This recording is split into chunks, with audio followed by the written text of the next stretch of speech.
Welcome back to the Fourth and Gold NFL podcast. In our division review series, we're going through the AFC South today. Should be an interesting one. I feel like this is solidly a mid-division overall. But let's see where we get to. Um, I mentioned something to you earlier in the week, Paul. I had a short but fun email exchange with Mike Florio from PFT. Shout out Mike Florio. He basically had put out what he called, well, not what he calls, but what is called the Deion Sanders Upper Room Hall of Fame concept. So this came about from Prime, where he basically said, there's too many people in the Hall of Fame now. So we need another room for those, really, really all-time players to be in by themselves. So I had a little challenge for Mike Florio because in his top five receivers, he had the GOAT, Jerry Rice, Randy Moss, Terrell Owens, Marvin Harrison, and I think it was Don Hutman. And my challenge to him was, I feel that Megatron should be in that room. Now, he said Megatron didn't play long enough. So I said Barry Sanders is in your running back room. They both played a similar amount of time. But his pushback to me was, well, Barry Sanders is one of the top three running backs of all time. So fair statement. But I thought we'd just start with, I want to know, what would be your upper room Hall of Fame receiver class? I kind of feel like Mike's right on the top three. You've got the GOAT, you've got Moss, you've got T.O. Do we have any? Is that up for debate or not?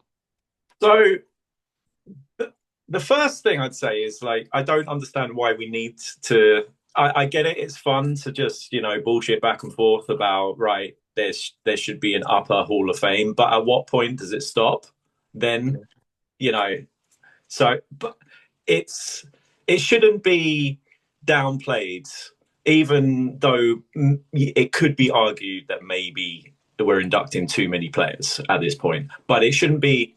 If you get into and I get it's supposed to be fun, but if you get into the upper room kind of conversations, then you're downplaying the people. You're almost downplaying the people who have made it in the last years, and I don't think that should happen.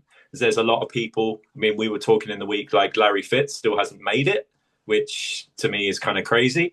And is the Hall of Fame the be all and end all? Because you will have players who don't make it because they play on a shitty franchise, they don't win a ring, they maybe go crazy, they get CTE like Antonio Brown. Is he going to make it in the future? Maybe not. And I'd argue that Antonio Brown, for about 5-6 year stretch, is possibly the best NFL wide receiver ever in that period. If you just took snapshot. Yeah, no doubt about it. About 2013 to 2018. It was him and Julio. But for me, well, it's a difficult conversation. It was him and Julio. Let's put it that way. Yeah. But so what? We're doing who we'd put in the top five? Yeah, so let's play along and say upper room, Deion Sanders Hall of Fame, wide receiver room. You got 5 slots. Who are your 5? So I'm only gonna name players who I've seen. Fair. That's fair. I would have a better understanding of the level of competition. So I'm not talking, we're not going back in the day like black and white TV and AFL, NFL, that kind of period. Because I don't, like I said, I don't know the level of competition. So Jerry Rice is number one. If he's just got to be number one. I'd put Randy Moss 2. Yep. Just dominant, and he was a very good. He wasn't. He kind of has that reputation of maybe he wasn't a great teammate, but he actually studied a lot. And I think Randy Moss, he changed when he went to the Patriots. He did become that teammate and that leader. So yeah, Randy Moss for me is two. I agree with Florio. I put T.O. at three. Yep, no arguments there. Yeah, he was just an absolute beast on the 49ers. And when he went to the Eagles, he helped the Eagles like make it to that Super Bowl. He was an absolute freak. Played for a broken leg in that Super Bowl. Like, unbelievable. Yeah, and they nearly pulled it off as well. It wasn't Yeah. a even with, and T.O. was the centerpiece of that offense. I put Megatron 4. Just That's, yeah. I just really enjoyed watching him play. He wasn't just like a jump ball specialist. He could make every single catch, and I still remember to this day that game against the Cowboys where he just absolutely terrorized them. So, and he played for the Lions. This argument about why did he retire? Probably, yeah, I would have loved to have seen Megatron on a true contender. And I loved watching this guy play. Chris Carter, I'd put at 5. To me, he had, at least from what I've seen, he had the best hands that I've seen. Like he would catch if it was available to be caught, he would make that catch. He he was a bit of a dog on the field as well. Like he got involved in some trash talk. I like that. He really, really wanted to win. And yeah, that 98 Vikings team, like it's such a shame that they didn't make that Super Bowl because at that point they were the greatest offense before they were taken by the greatest show on turf. But yeah, that 98 Vikings team with a rejuvenated Randall Cunningham who discovered that if I just throw it deep to Randy Moss, more often than not, it works out for us. That Thanksgiving game against the Cowboys, I think this was the stat line like Three for like, 3 for 140 and 2 touchdowns. Like a short day's work, but it got the job done. Yeah, so they'd be my 5. Honorable mention, like I said, no hate. This is during my period. This is what I've seen live. Honorable mentions to Julio and Antonio Brown during that period. Michael Irvin, I kind of caught the tail end of his career. Played on a team that ran the ball a lot with that big O-line and Emmitt Smith, but he was dominant when they threw it up to Michael Irvin. So yeah, Steve Largent, but I didn't watch him. That would be through NFL films and through watching, My Football Life and things. Steve Largent kind of seemed to pave the way for future, your Wes Welkers and Edelmans, those kind of smaller receivers. It would have been harder for him back in the day when DBs could really hit and yeah. press line of scrimmage. And Largent wasn't a big guy, and he was dominant on a pretty average Seahawks team back in the day. So yeah, that'd be my list, but it's just a bit of fun. Absolutely. I'm not really going to disagree with you. Like your top 4 is my top 4. And I just felt strongly enough to email Mike Florio that I felt Megatron should be it. Because like you said, I mean, I wish he'd been on a contender. I wish he'd been on this Lions because like he never really had a shot to go deep in the playoffs. But what he showed on his film, there's a reason why he was called Megatron. He is the ultimate computer game receiver. His size, his wingspan, his speed at his size, the unbelievable catches he made, like on 3 defenders. Like this is ridiculous stuff. Like unbelievable receiver. And at 5, I haven't really thought this one through too hard, but I'm going to judge it on play on the field. T.O. had a similar situation where he was labeled a bad teammate. And this guy kind of was a bad teammate at the end, but in his prime, Antonio Brown was unstoppable. Like that period of time was he was one of my favorite players in the league. So I'm going to put Antonio Brown in that room. Yeah, I can't disagree with you. Like being a Steelers fan, had, I was involved in the Antonio Brown days, and yeah, it's mad to think that we only truly found out how damaged he was when he left Pittsburgh, Yeah. when he left the nest, and yeah, he late round draft pick. I think it was sixth round out of Central Michigan. I think it was a small school anyway. Yeah, Blimey. originally, the Steelers thought he was going to be help to them on special teams, returning punts, which he did in the NFL. By the way, he returned a few punts for touchdowns, but Mhm. he potentially wasn't going to make the team. And they saw enough with him. That was in the day. They saw enough with him and Emmanuel Sanders, who I know you're fond of, Very to much so. let Plaxico Burress walk out the door, and later on Mike Wallace walk out the door for big money. And Plaxico went on to have a play well and win. I don't know if he won both Super Bowls, but he definitely won at least one Super Bowl with the Giants. But Mike Wallace, got a big payday from the Dolphins and basically disappeared.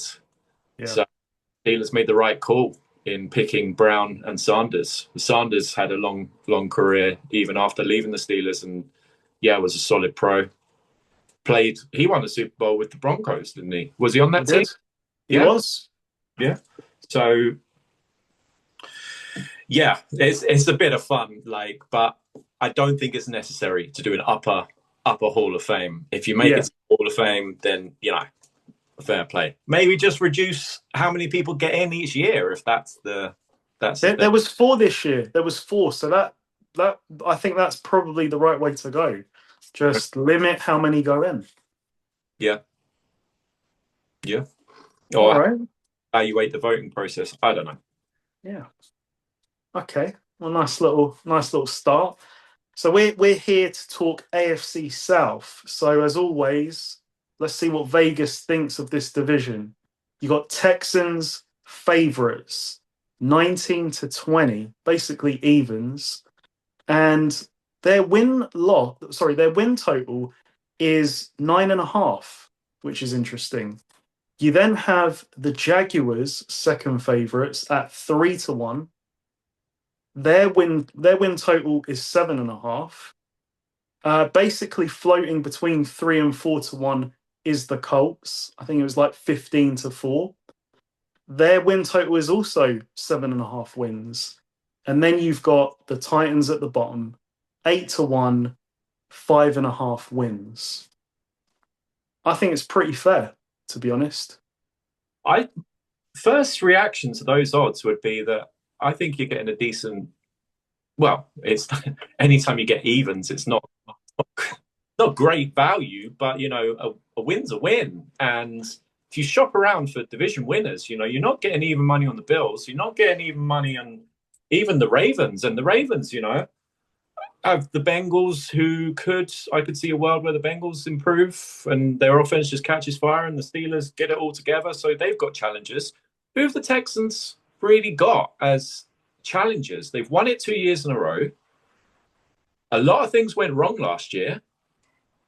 They fired the OC because we saw what the OC was calling last year. It wasn't helping CJ Stroud.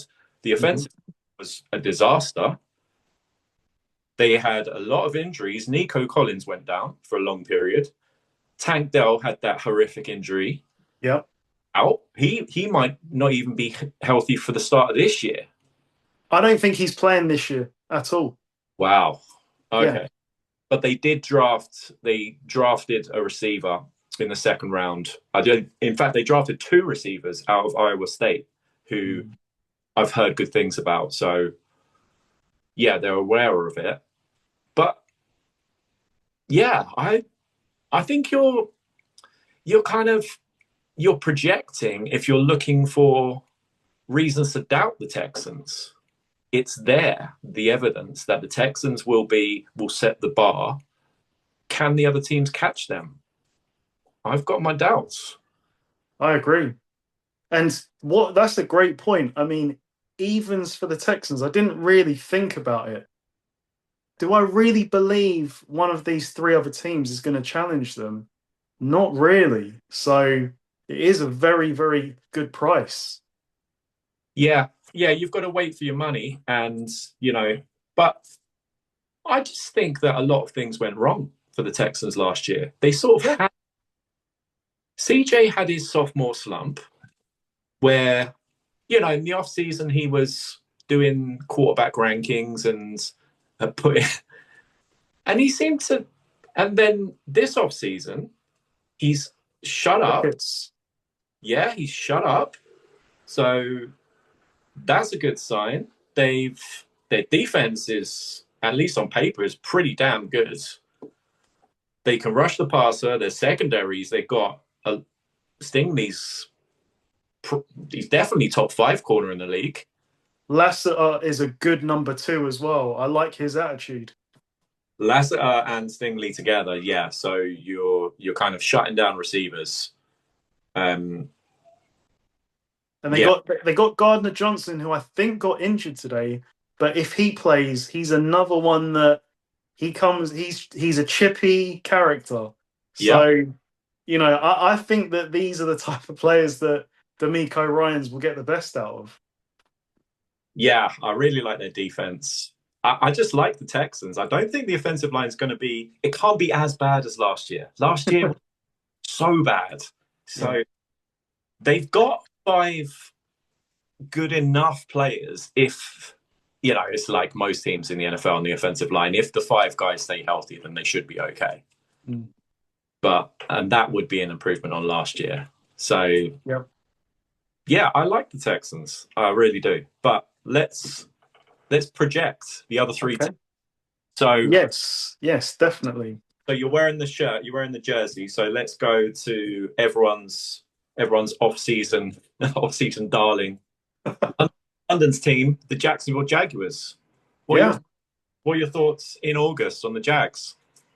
Well, I mean, I'm looking at this roster on offense. We don't know what Travis Hunter is going to be yet, but it's exciting. But you pair him with Brian Thomas Jr., you look at the running backs, you've got Bigsby and you've got Travis Etienne. They are productive.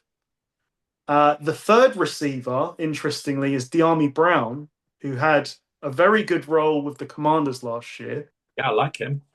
So I'm looking at the quarterback and I'm saying, Trevor Lawrence, it's now or never.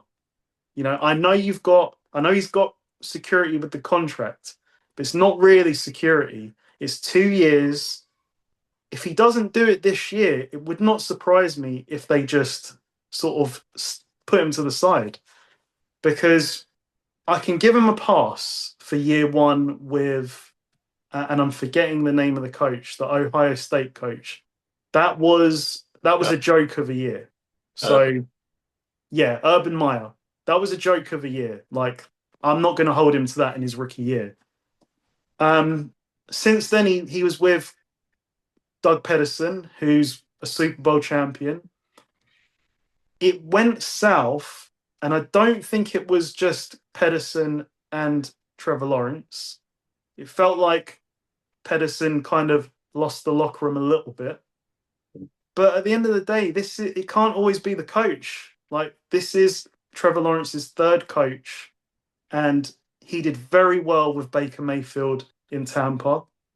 So it's all set up. I'm looking at the supporting cast.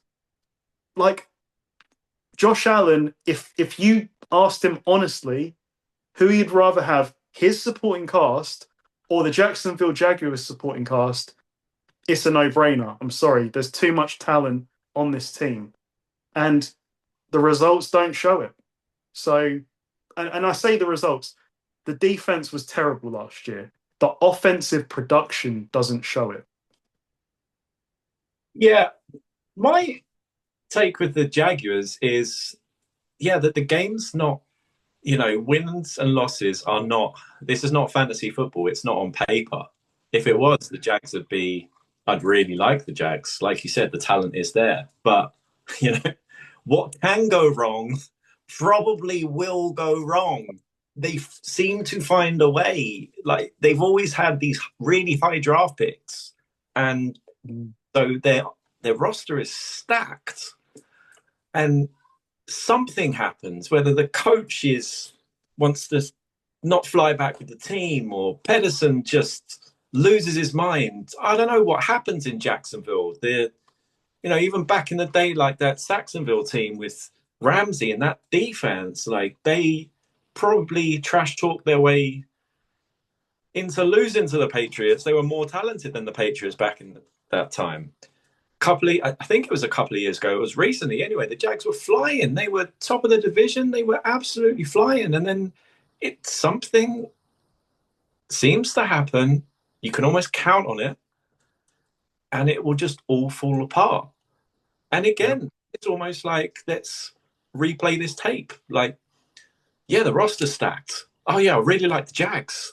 Like, the questions are the questions are exciting ones. The head coach is there. He's turned around. He was on the Ram staff with Stafford, and you saw what Stafford turned into, and Baker Mayfield, and these are quarterbacks who, they needed mentoring a little bit, kind of like a Trevor Lawrence in a way. Like you're talented, but I need to turn you into a winner to actually turn it into production and wins on the field. First time head coach as well. So Liam Cohen, we've seen great coordinators not do well at the head coach level. So that's another challenge to overcome. But I would maybe say that for Pedersen, I don't know where, and I don't want to just say this because Lawrence didn't play well, but I feel like maybe Pedersen, old head, maybe his offense is a bit outdated. You won't be able to say that about Liam Cohen, who makes a lot of use of the running backs, if you recall, with Rashad White and who was the rookie last year? Bucky Irvin last year in Bucky Irvin, yeah. Like a lot went through them, and I know they have great receivers there. Well, they've got great receivers here as well. So yeah, because the Bucks run game was not good. no. And then last year it was damn good. Mm. And this guy, he runs a lot of motions. He's a very inventive play caller. Mm.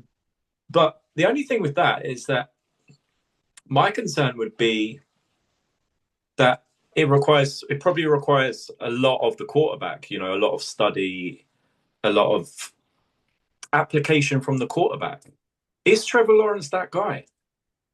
Does he want bad enough? I mean, you said to me, and I'd never seen this, like, think I was, still getting a hot dog or something before the game, but that in London, your takeaway, at least, because, what they say, like, body language is a lot more important than verbal communication. But you said, Trevor Lawrence is not with his team in pre-game warm-ups. He's just off to the side and he's doing his thing. It's like, well, that's during the game. Like I just look over and I just see him for long stretches, just kind of standing on his own.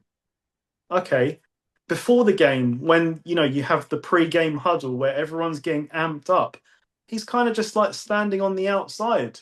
Like, and if that's his character, that's his character. That's fine. I get it. Not everyone is a natural born leader. But if you're not going to inspire through, leadership in the intangible way, you have to inspire through your play. And right now, we can't say that Lawrence is doing that.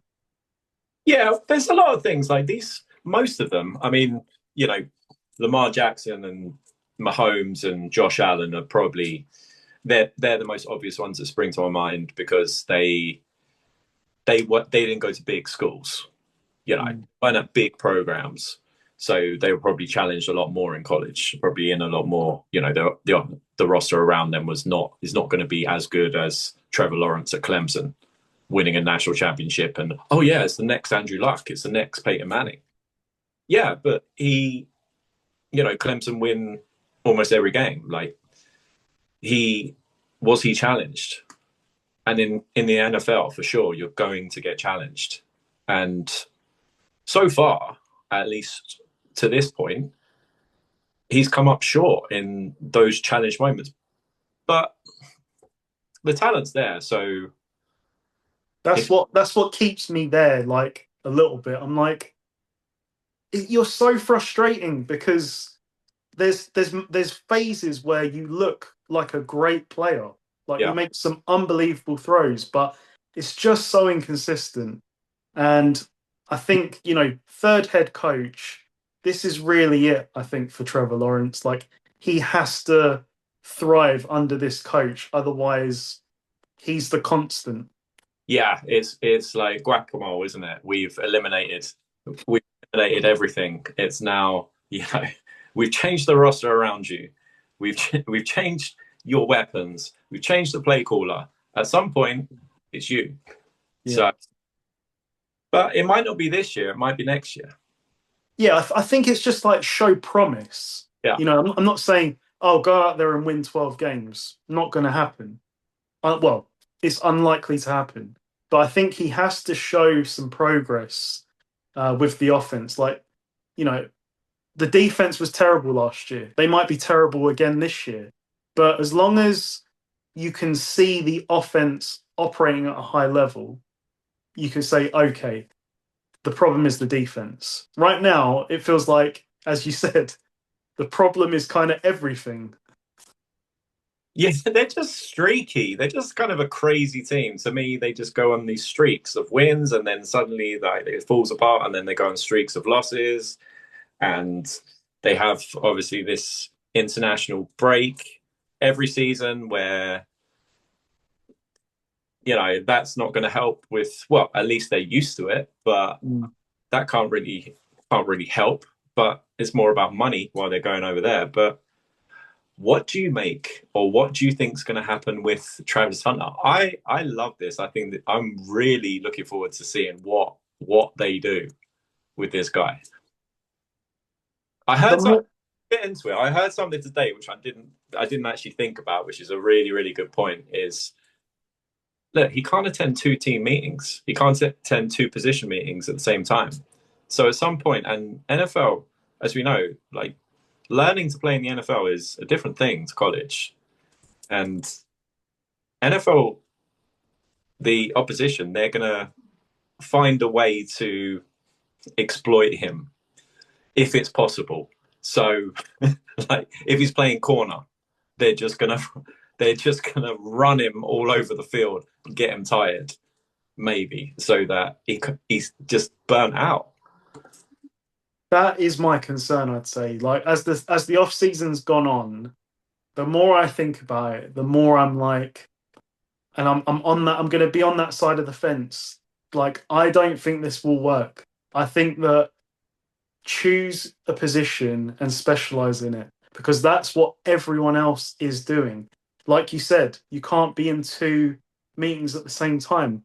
You can't practice really like at the same level unless he's taking every snap in practice. Like Yeah, to me, I just think that the business decision is be a receiver.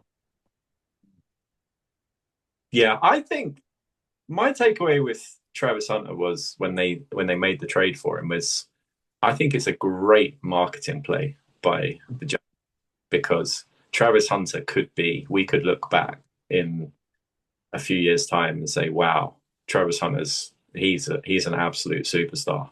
And Mm.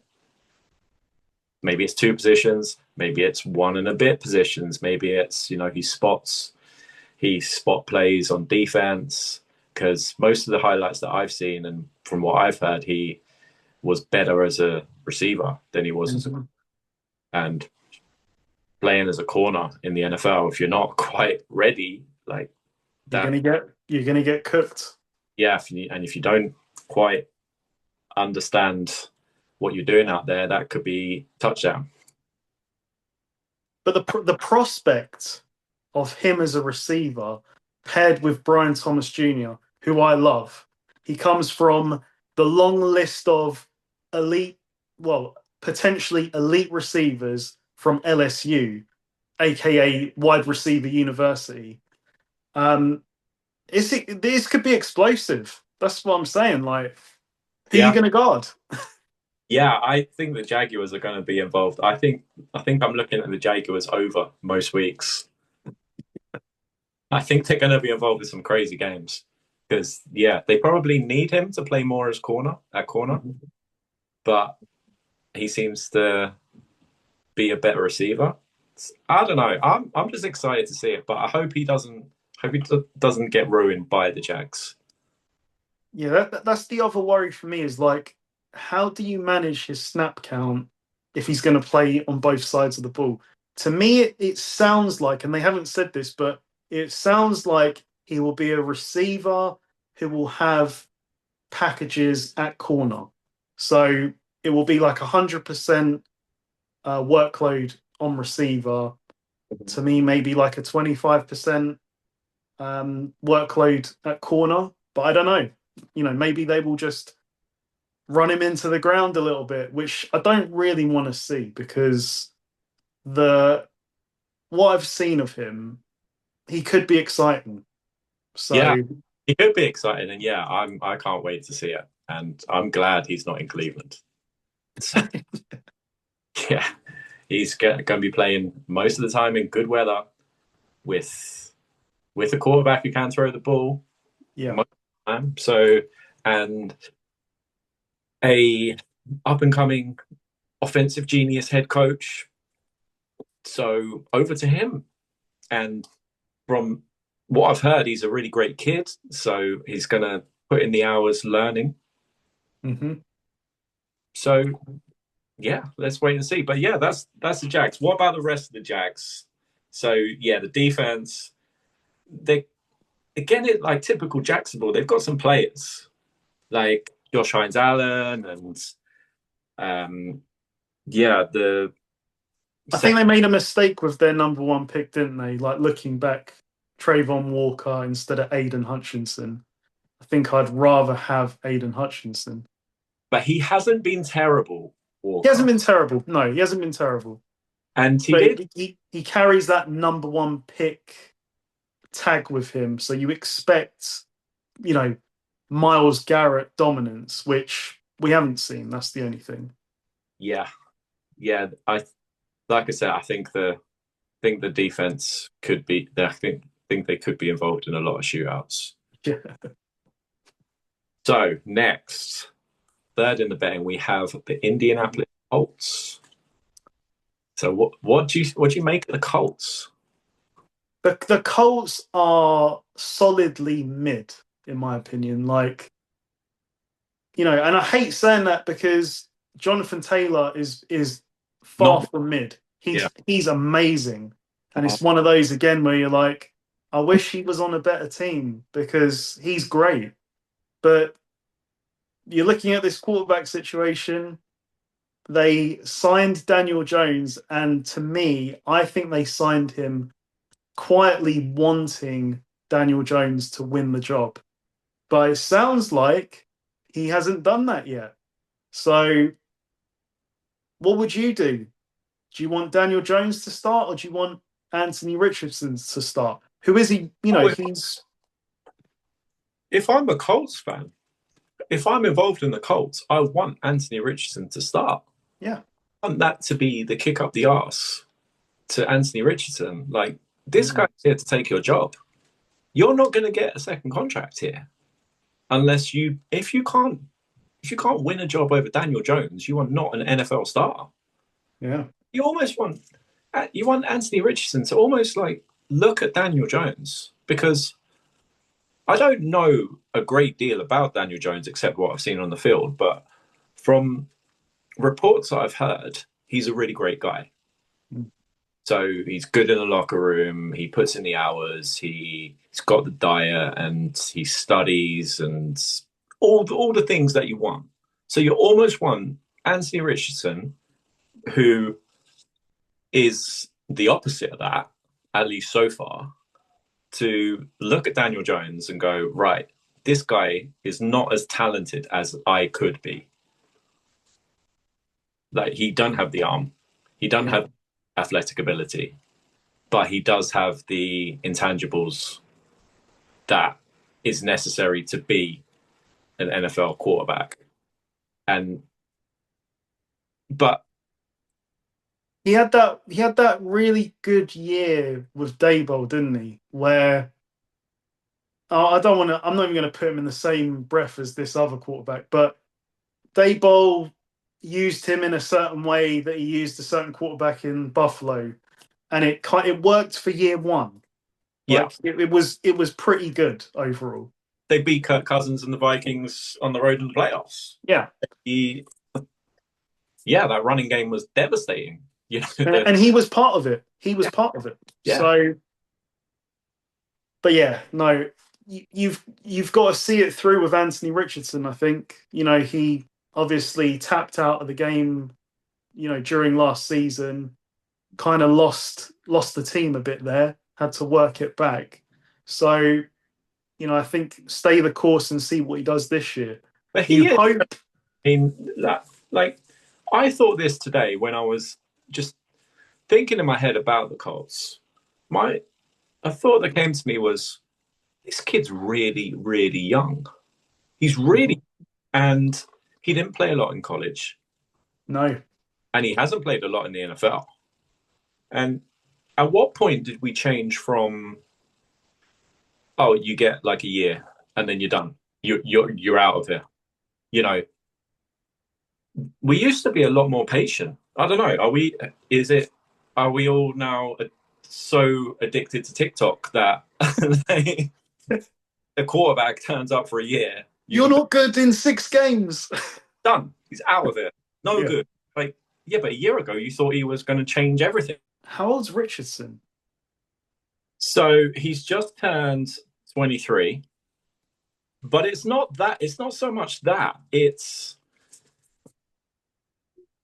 he came out. He came out of college after he was a 1 year starter, basically. He had one full season at Florida. And the thing, at least the draft analysis was, yeah, he's inconsistent. And he's been consistent coming into the NFL in being inconsistent. He's exactly what people thought he was going to be. He pulls off like wow moments. Like, how the fuck did he make that throw? And then he pulls off like he can't make a 5 yard, he can't complete a 5 yard screen pass. Yeah. So a 80-yard bomb followed by 1 for 7. Yeah, but the Colts, I don't have any sympathy for the Colts because they knew what they were getting when they drafted this kid. And yeah, now, the Reddit community is saying like, oh, why did he come out of school so early? Well, he came out of school early because he came into a weak quarterback class. He got drafted 4th overall. Yeah. So he made the right choice. Yeah, For financially, himself personally. of course he's made the right choice. And if it doesn't work out for the Colts, somebody's going to take a punt on him for sure. I mean, this doesn't work out this year for the Colts. Maybe they're going to cut ties with him, but the NFL is not going to cut ties with him. Not somebody who's that big with that arm, that athletic ability. He's 23. He's a 1-year starter in college. I think there's a long way to go with Anthony Richardson.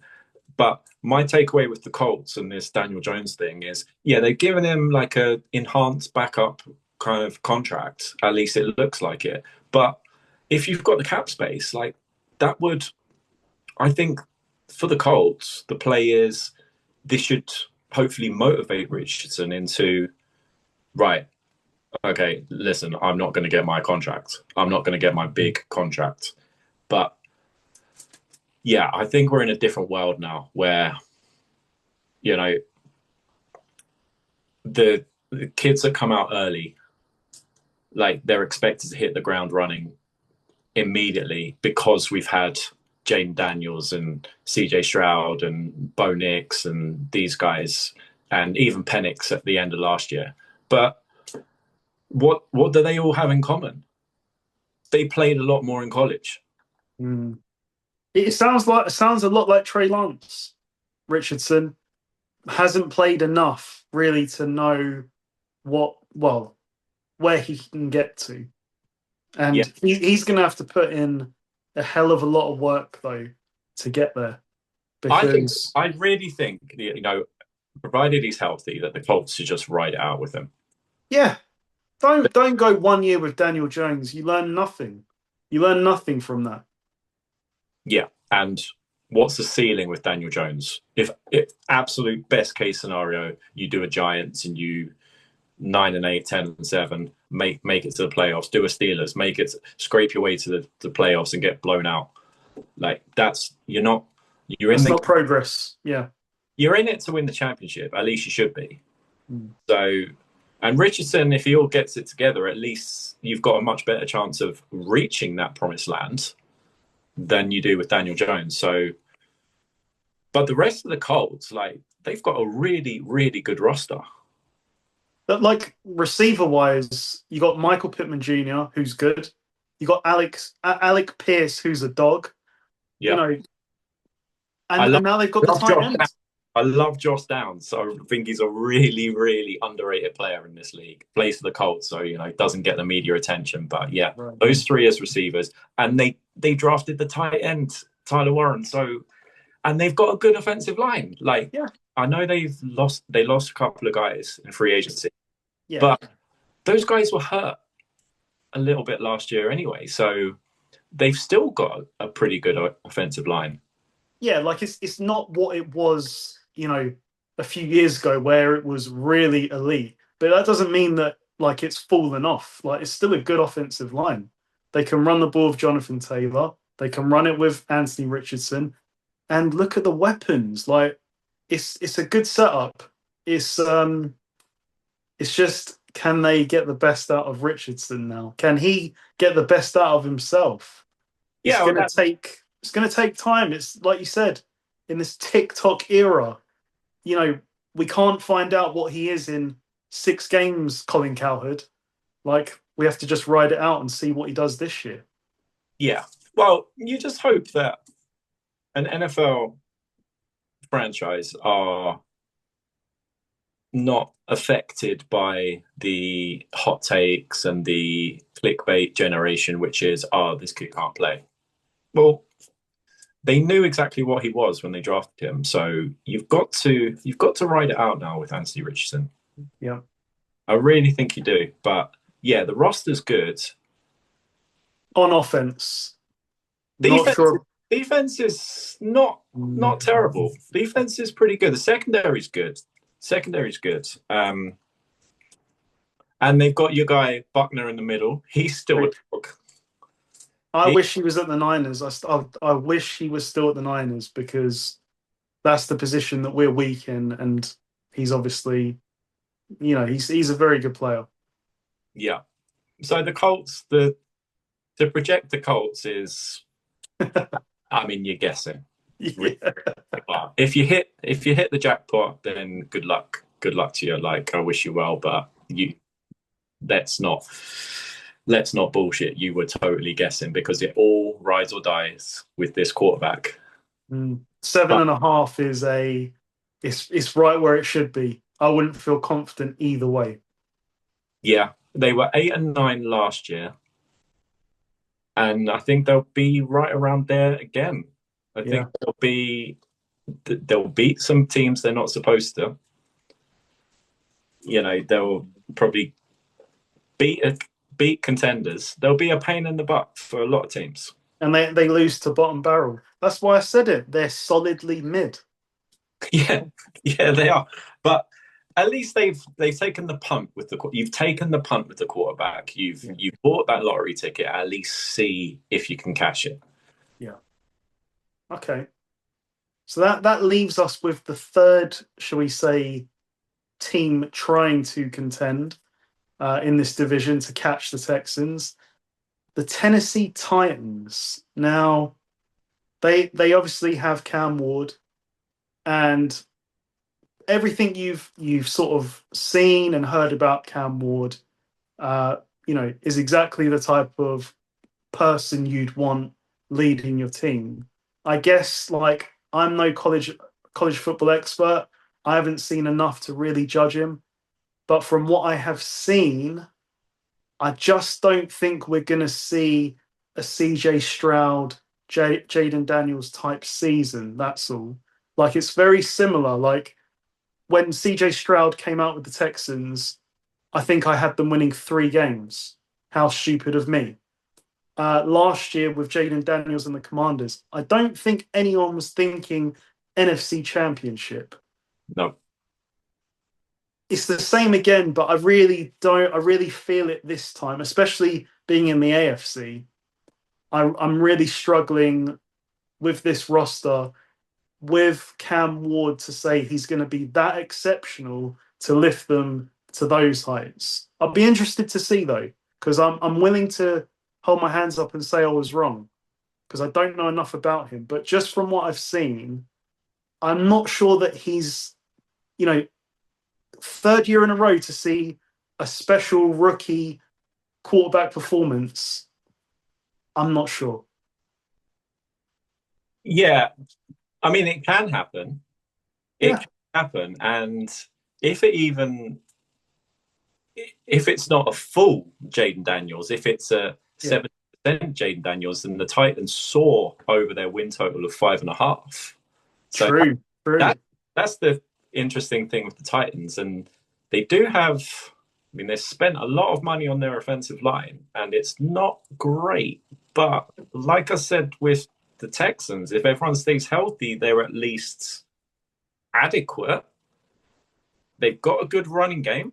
They've got two backs in Pollard and Spears, who I like a lot. They don't have great weapons. You know, Calvin Ridley's still knocking about, but Unreliable, I'm afraid. I think he's unreliable. and that, He that's can go missing for like weeks on end. yeah, and that's kind of it. They've people like the tight end a lot. I can't even begin to pronounce his name. I'll just call him Chick. And Um, they've got Lockett.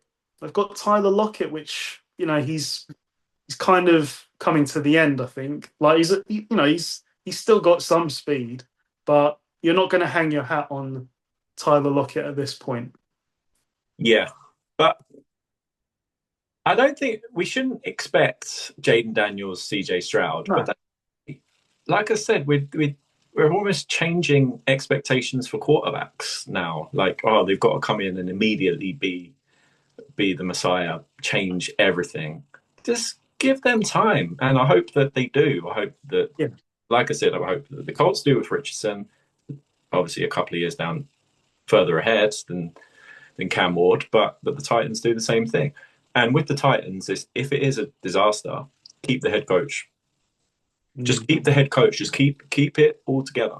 Keep it all together. And while he's on his rookie deal, just give him some weapons. Adjust based on this year, based on what you see this year. And the Titans were an interesting team last year. So I remember telling you as we were just spitballing back and forth about bets last year was, do you know that the Titans have the number one pass defense in the NFL? You're like, that's fucking crazy. How the hell do the Titans have the number one defense and they've lost all these games? Well, the reason is that the reason is I know what's coming. they kept turning the ball over in their own end and making terrible mistakes on special teams, so they couldn't give up loads of yards on defense. And the defense was always back on the field because Will Levis was he just had a complete disaster last year. Will Levis. You know what's really harsh is that when you look at points allowed, they count pick sixes again like as points allowed. So Will Levis single-handedly hurt the Titans' scoring defense rank last year. I don't know where they must have been high, but he would have lowered them single-handedly with dumb pick sixes. Yeah, it was just a crazy, crazy year for the Titans. But they've got the first overall pick. They've got they've got the number one pick now to at least see what they've got. So you don't It want could be a significant upgrade from Will Levis. Yeah, and Will Levis, he had his terrible year and he's now hurt and he's going to get surgery and it might not be over for Will Levis in the future, but he just had a bad year. But we shouldn't give quarterbacks like a couple of years. Even Will Levis. I'm even Yeah. not completely dismissing Will Levis at this point. Like, there was a player in there somewhere. There's the reason why he was drafted. So yeah, with the Titans, like with the other two teams that we just finished on, the Colts and the Jags, just questions. What is Cam Ward? How's he going to adjust the NFL? The talk is that he's a good kid, that at least he's going to be dedicated. But playing NFL level is different. The freaks you've got to play against on defense. Everything apparently just turns up a couple of speeds on the remote control. It's almost like you can fast forward from college. So the coverages that he's gonna come up against, but the roster isn't as, to me anyway, the roster isn't as bad as what people make out. It's No. it's below average, but it's not terrible. You've still got Simmons in the middle of that D line, who's still gonna be a menace against the run. I think you said it though. The defense is good. Like it's L'Jarius Sneed at corner. He had a bad year though. He had a bad year. He kind of disappeared, but there's a player in there somewhere. Yeah, it's more. I think, like you were saying, if we can just not turn the ball over in our own red zone or throw dumb pick sixes every 7 series, maybe they're not as bad as their record suggested last year. Yeah, and 5.5, you're just projecting because you just don't know. You just don't know but I'd rather be on. I'd rather have, if I was, just having a cheeky bet, I'd rather have a little cheeky go on the Titans at 5.5 than I would on, these inflated win totals. I can't remember what the Patriots were, but I'd rather have a go on them than what the Patriots, like 7.5, or they've been in. Might be higher than that.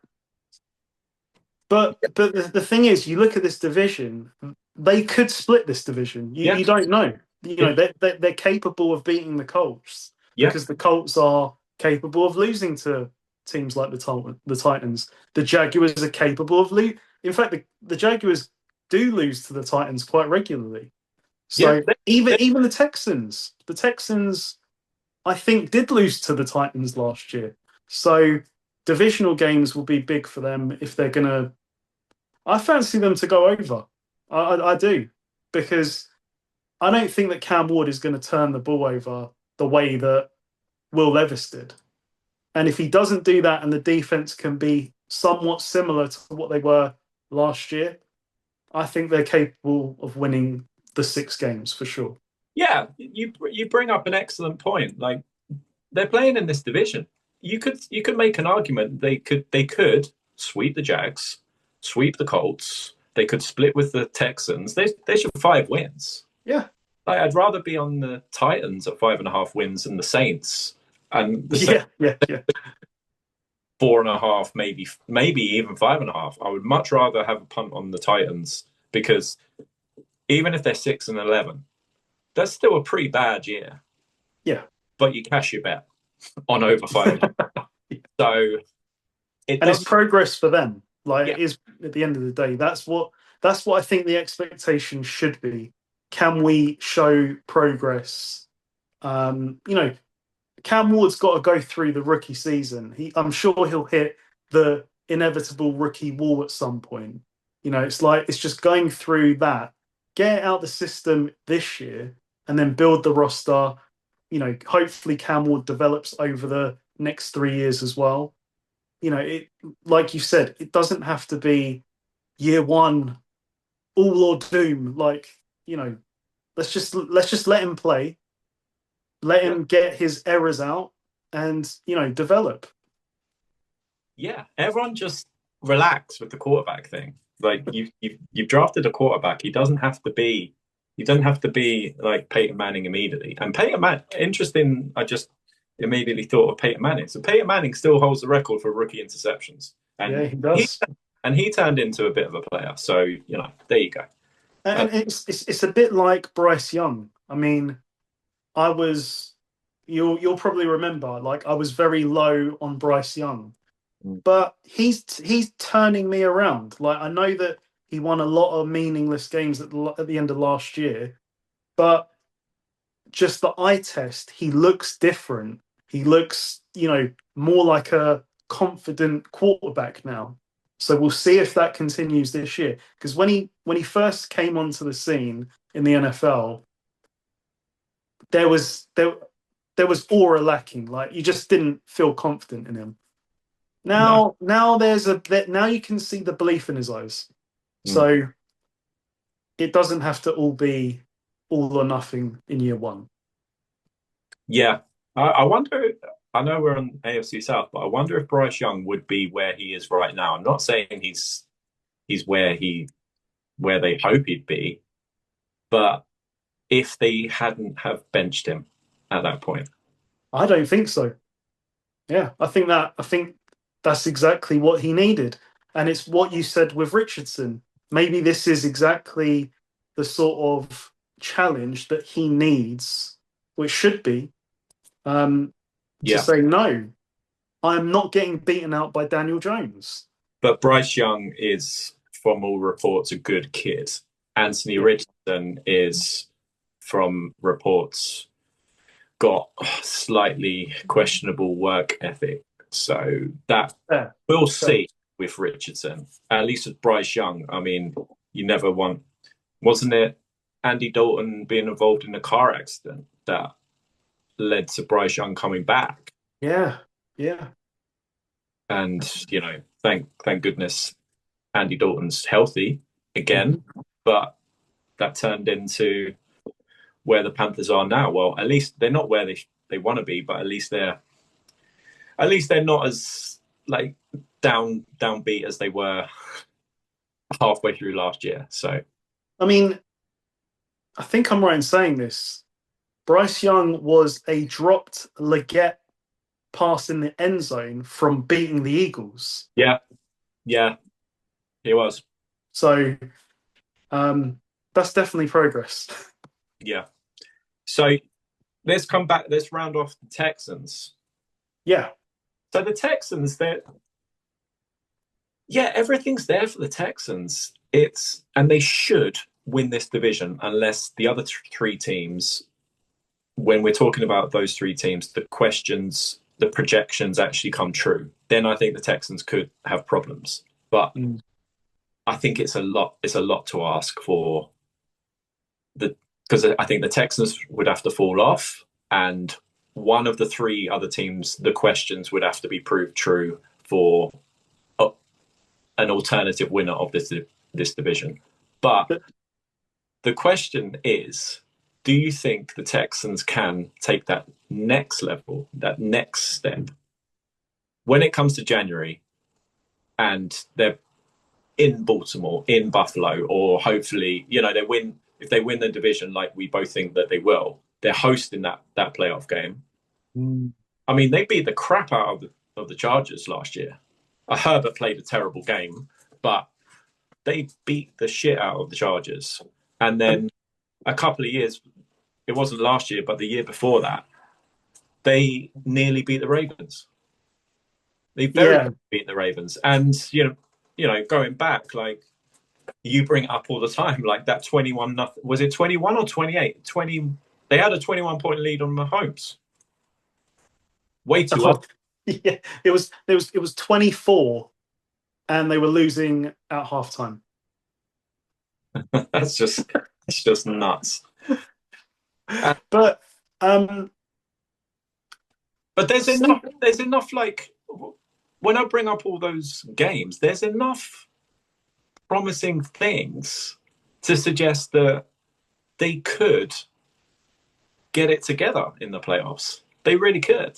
they got to the divisional round, lost. I wouldn't say like really convincingly, but they lost. You know, they lost comfortably to the Chiefs in what was a bad year. That's a bad year. Yeah. You know that's how far they got, and that's why with CJ Stroud, I'm sort of like, am I missing something? Because this guy, like, he's a very good player who came through a very difficult year and never really folded. I know there were times in games where, yes, you know, he looked lost, but I think it just shows you the way that he turned that Chargers game around. Because the first quarter was dominated by the Chargers, and it was like that one play where it bounced behind him, he turned it into a 40-yard pass. The Texans never looked back, and they absolutely whooped the Chargers after that. Stroud is 23 years old. He's younger than Jaden Daniels.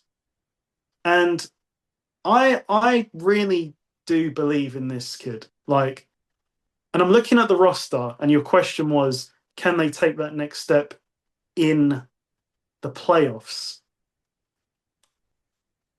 I'm not sure this year. I'm not sure, but I look at their roster and I say, if it comes together, like, put it this way, if the offensive line plays well enough to protect Stroud, they've got everything. Because you look at Nico Collins, like, he's a legit number one receiver. Is he a top 10 receiver? Probably not. But then there's 20 number one receivers. He's legitimately a top, like a number one. He's Because he close. can, He's yeah. close to that top 10. Oh, yeah. Yeah. Because he can do it all. Like, he almost reminds me of like AJ Green, where with his length and his size, you wouldn't expect they'd be throwing wide receiver screens to him and he'd Yeah. be taking it 70 yards to the house. He can do that. Um, Who is Nick Chubb at this point? They brought in Nick Chubb to back up Mixon. You know, who's injured? yeah, but that was my next point. The only problem with those two guys is like health, durability. But if they are together, if they make it healthy to the playoffs, and the O line kind of stands up, that's a problem. Mixon and Chubb. And this is Chubb in year two. Like, he's come back from a horrific injury.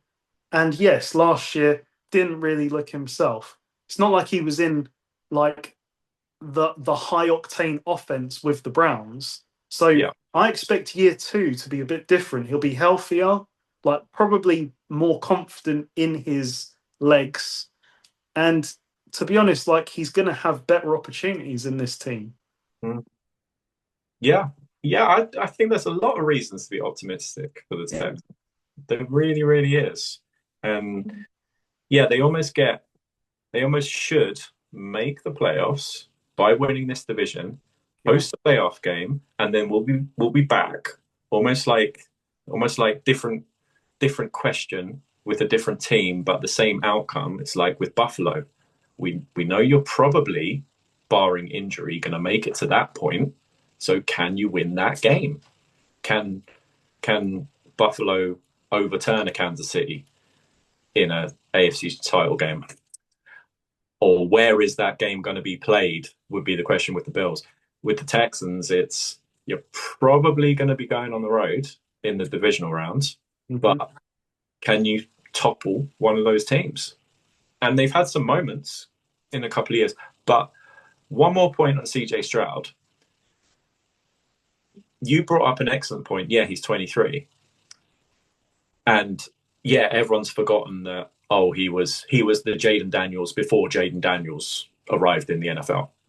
We're so instant gratification that we've forgotten about CJ Stroud now. But this kid went to Ohio State. So similar to Trevor Lawrence, it's a different outcome so far, at least. But he was never really challenged at Ohio State. High draft pick. goes to the Texans, plays incredible in his rookie year. He thinks he is the shit, doesn't he? He's been to Ohio State. He's really high draft pick. He's lit up the NFL, and you saw it. He was talking trash in the offseason. And at least now he's radio silence. He's kept his stuff together. So I think the signs are really good for CJ Stroud. I think they're really, really good. And Definitely.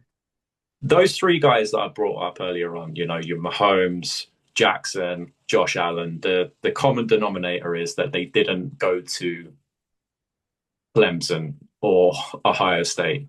They were at smaller schools. So involved in tougher matchups.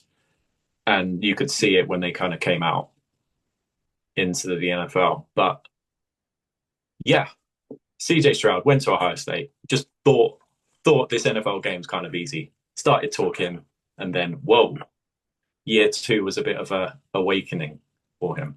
It was, but to his credit, they still made it to the divisional round and lost to the Chiefs, which, you know, there was a tough stretch in that regular season. I agree, though, where it's sort of like, whoops, like maybe you took your finger off the ball there in the off season, and to his credit, we've heard nothing this off season. Yeah, all business, and the roster around him has got better. Yeah, and you'd think that they're not going to have. Well, you'd hope that they won't have the injuries that they did have last year. Yeah, I thought just one more point on Stroud. I think what is a beautiful situation with Stroud is typically with the younger quarterbacks now, they're really good, like with their mobility, but their throwing needs improvement. With Stroud, I think it's the opposite.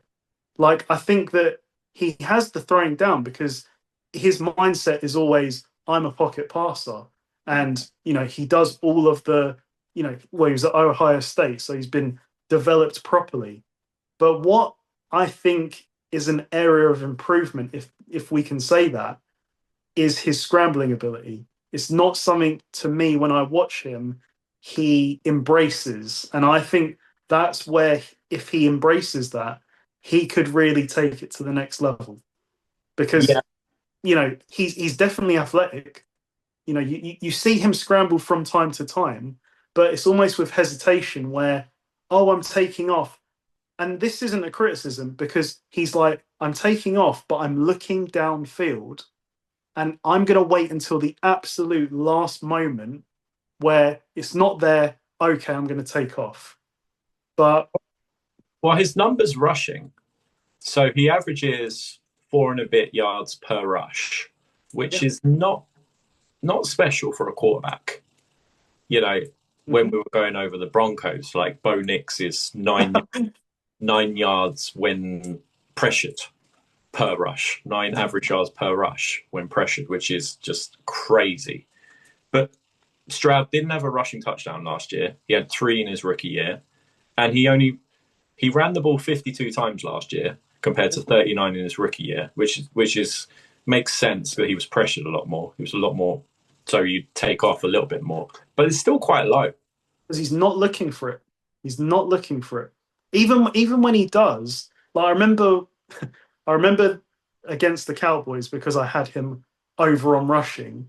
He had one rush and he slowly took it and he hit the number. But I'm sitting there, obviously, you know, Jack the Better saying, run, run. Yeah. There was a big open space for him to take a lot more.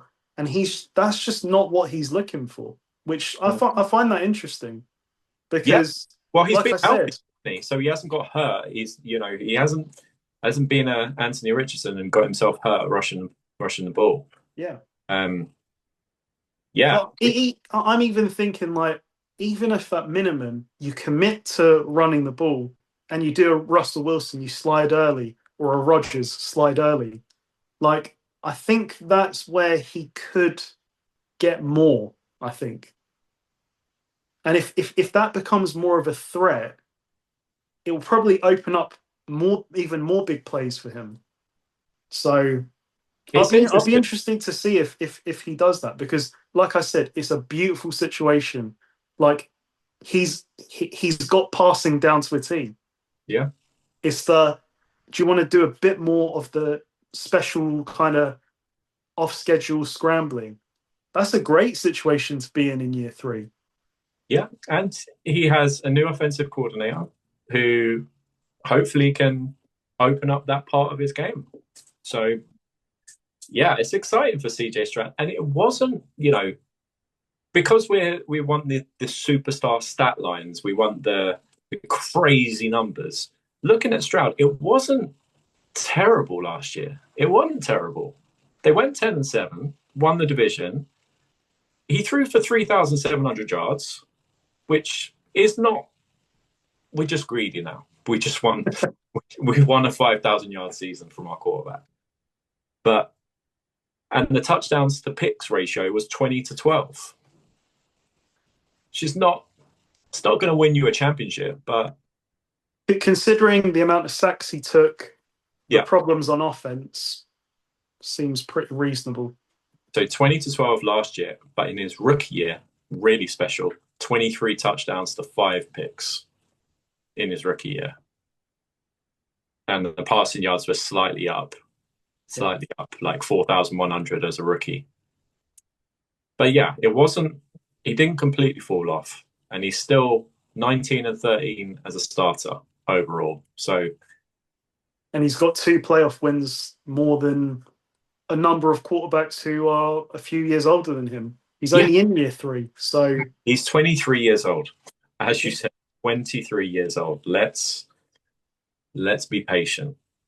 If this is what 21 and 22-year-old CJ Stroud look like, I'm excited to see what the next few years are going to look like. Because with DeMeco Ryans as well, they've set the groundwork with the defense. Yeah. Like, you look at every level, and it might not be the superstar names that, at the very top of each position, but there's some good players on this team. I don't know about that. Like, yeah, not superstars, but I think Will Anderson's going to be a very, very good player in upcoming years. You've got Daniil Hunter on the other side, so you've got kind of 2 legit rushers. Yeah, so you should be looking at 10 sacks from each of them in a year. So, if TJ Watt has 20 or Myles Garrett has 20 sacks, then you could have, and it's not the case with the Steelers, but if Highsmith or Herbig, the combination of the two, have 4 sacks, you could just, between them, the Texans could get that number.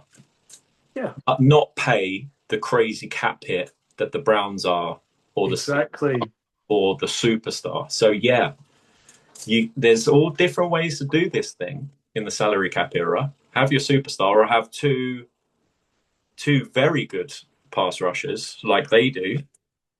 And yeah, like we said, the secondary's very good. Yeah, the secondary is ready. Like, I hope that CJ Gardner-Johnson injury isn't serious, because I want to see the attitude he brings with the quality they have at corner. They're going to be in games. Like, they were in games a lot because of their defense last year. Yeah. But even in that second level, and he got a really bad rep, Azeez Al-Shaair, for that hit on Lawrence. That, well, I mean, if Lawrence is going to slide at the absolute last minute when he's coming at you like a heat-seeking missile, there's not a lot he could have done to get away from that. But on his day, like, he is a great role player. He was a great role player for the 49ers. So, and with DeMeco Ryans. So DeMeco Ryans knows all about him. So yeah, this roster is by far the most complete. Yeah, I'd say.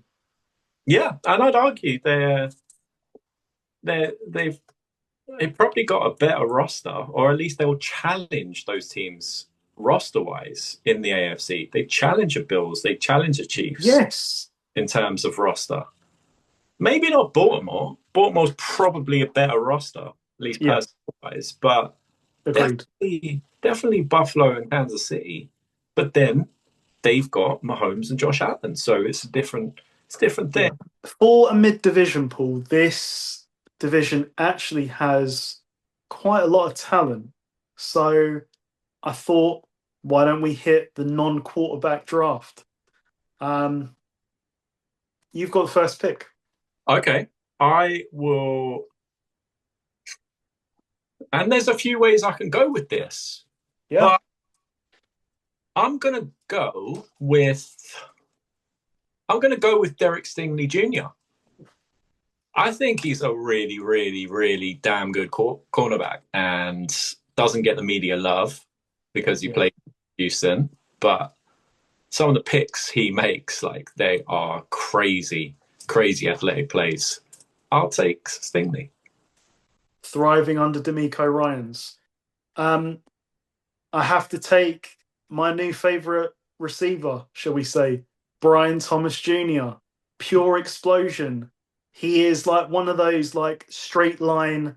If you throw me the go and you hesitate, I'm gone. But he can do a lot more than that. So uh, I'm excited for year two for Brian Thomas Jr. I'll take the best running back in this division. I'll take Jonathan Taylor. He's just a dog. He's been a dog since his days at Wisconsin. He's continued that at the NFL level. And yeah, he's in the conversation for top 10, top five running backs in the league. I'll take Taylor. Easily. And you have been a fan of his from day one, like Yeah, when he was coming out. I remember. draft him coming out. Yeah, he just had everything that you want in a running back. Played at Wisconsin, and the history of Wisconsin running backs is strong. Just yeah, and he's proved it. Yep. Okay, I'm gonna pair my receiver, Brian Thomas Jr., with another receiver. Give me Nico Collins. Like this guy, like I said before, he reminds me of AJ Green. He's very complete, very smooth with it. You want to go over the top? He can do that. You want to run routes? He can do that. You want to put him on a wide receiver screen where he takes it 70 yards to the house? He can do that. I could go Travis Hunter here. I could just do it. I could just go crazy and just do Travis Hunter because he could be the best player in this division. Like when all is said and done. Um, or Will Anderson. I'm going to do it, but just like the unknown. I'm going to take Travis Hunter because, yeah, you could. He was the best receiver, at least projected in this draft. And yeah, I think he could be a superstar in this league. So the unknown with Travis Hunter, I'll take him. Worthy pick, worthy pick. All right, to round off, I guess this is an offensive draft for me. I love this guy. I'm going Joe Mixon. When healthy, I said it last year, he would be the glue for this team, and he very much was. He can run, like you see the way that he gallops when he makes his jukes. I love it, and he's good in the pass catching game as well. So, yeah, all out offense from me. Yeah, honourable mention to Will Anderson and Daniel Hunter. And yeah, they'd be the two that got very close for me. But I've just got to go with the crazy wild card of Travis Hunter. Oh And yeah, oh yeah, we love it. could replay this in a year's time and go, damn, that was a good pick. And by me in this draft. So Very good. All right. So I think to round off, uh, we'll do some win losses and see what we really think of the Texans and the Jaguars. So I'm going to start you off, Paul. Texans win loss for the season. We start at the Rams. You previously said that would be a Rams win. So 0-1 for the Texans. At home to the Buccaneers. I say they come home and win. At home to the Jaguars. Win. Sorry, on the road to the Jaguars. Yeah, same result. Same result. Home to the Titans. Win. At the Ravens. This is a loss. Tough place to go. Yeah. At the Seahawks. Off the bye, I'm going to say they win that. At home to the 49ers. They're going to drop. I say they lose this. Interesting. The next one is home to the Broncos, which you have already picked. You said Texans win. Yeah. At home to the Jaguars. Yeah, give them the win. They sweep the Jags. At the Titans.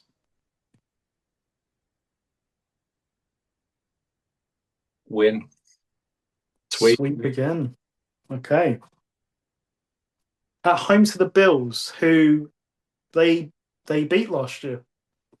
Yeah. On Thursday night. I say they drop this one. At the Colts. Loss. At the Chiefs. Loss. Go on a little slide. 3-game slide.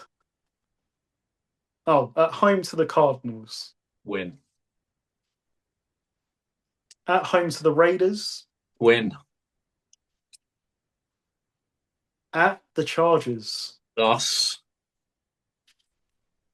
And finishing off at home to the Colts. The win.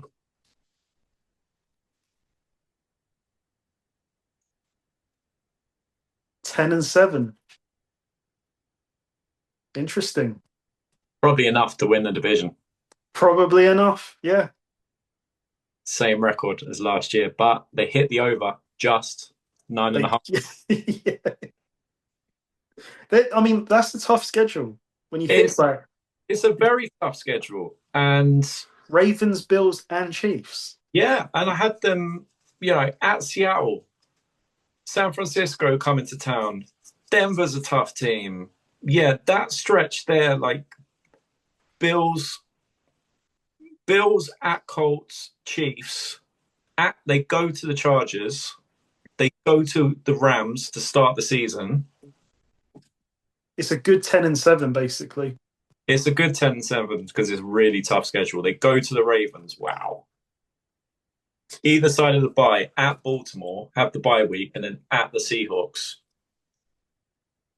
And they're kind of a dome team. So, at Seahawks, I've got them winning it, but that'll be tough. It'd be crazy and could be raining. Rains quite often in Seattle. Like, you know what? I think I already picked it.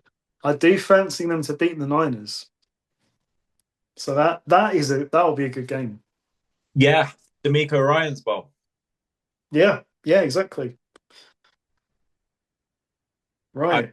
My man, let's do Jacksonville. The Jacksonville Jaguars, London's team, they start at home to Carolina. I say win. At the Bengals, who always start slow. Oh. The Bengals are 1 and 9 through week 2 over the last 5 years. I say loss. Home for Houston. Loss.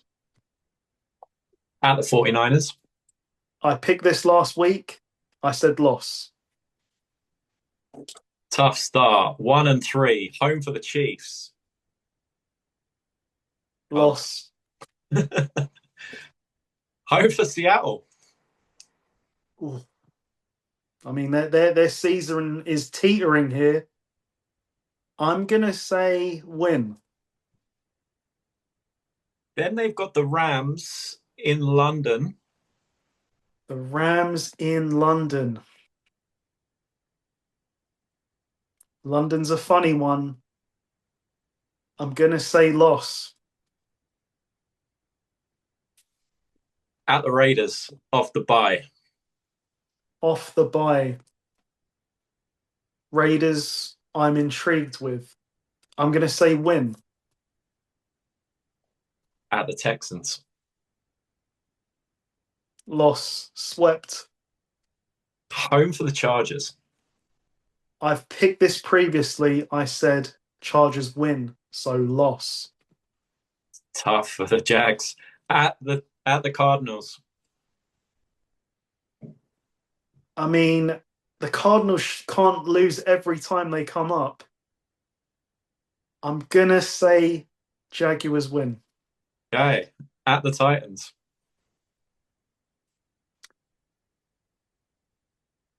They have a terrible record in this ground. Loss. Home for the Colts. The Colts have a terrible record at the Jaguars. Win. Okay. Home for the Jets. Win. They're on a roll now. At Denver. This is a loss. At the Colts.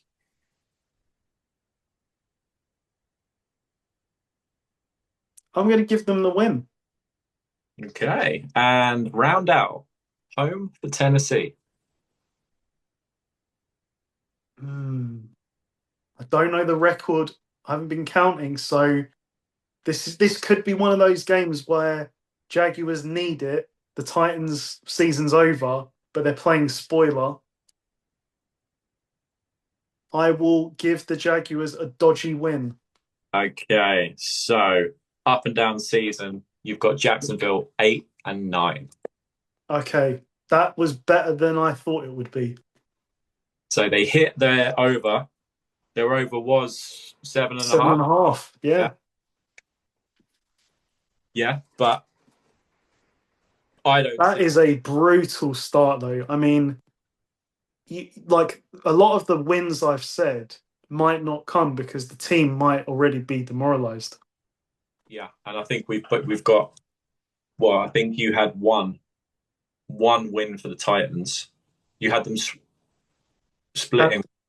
Yeah.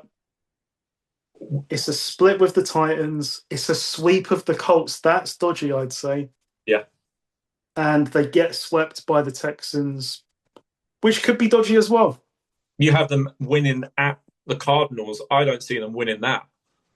But yeah, I mean, at that point they're 3-7. Where's the confidence going to come from to beat the Cardinals, who are well coached? Yeah, but 3-7 to 8-9, so they go on a bit of a tear. But wow, where they come off the 3-7, you've got them at Cardinals, at Titans, home for the Colts, home for the Jets. Yeah. You've got winning 4 in a row.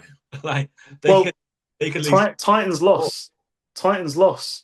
At Titans is a loss. Oh, okay. But 3 out of 4 after winning 3 out of 10. So... Yeah, but that's scheduled to start. Like Carolina will be better. Cincinnati. Yeah, that's not automatic. Definitely not. Carolina, Cincinnati, Houston, San Francisco, Kansas City, Seattle, Rams, and then they have their bye. So they could easily be 1-6. If because it's the new head coach. Yeah, and it could take a while. Slow start. They might be 0-7. Yeah, they could easily be coming to London at 0-6. They could. Yeah. They really an argument for that. Carolina, Cincinnati, Houston, San Francisco, Kansas City, Seattle.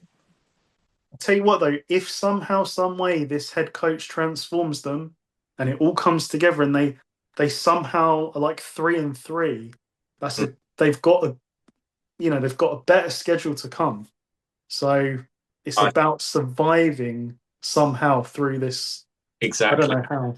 If they can somehow, I think 3-3 would be a miracle. But if they're Yeah, if they're even 2-4 coming to London, and then they do crazy things seems to happen in London, and they seem to be a good London team, and they do beat the Rams, then it kind of eases up a bit. Then they have yeah. to go back and get themselves together. Then they go to the Raiders, which is not the hardest game, but even the Raiders are going to be better. So The question is, they're playing the Colts and the Titans at a good time mm, because it's kind of like later in the year yeah, where their seasons might be done. You yeah, know, yeah, Anthony Richardson might have got himself injured again by then. You know, it's yeah. Their schedule's interesting. Like it's really tough to start. Really, really tough schedule for the Jags. but this could, I've said 8 and 9. This could very well be like 5 and 12, Yeah. just because, like you said, you're going to the Cardinals having won 3 games. Mm. That could easily just turn into a loss. And yeah, if it spirals, this could be a terrible year where This schedule is tough. top 5 pick again. Like, thank you, NFL. Like, we were where they were drafting originally. They were drafting like what? Was it 6? I think it was fifth.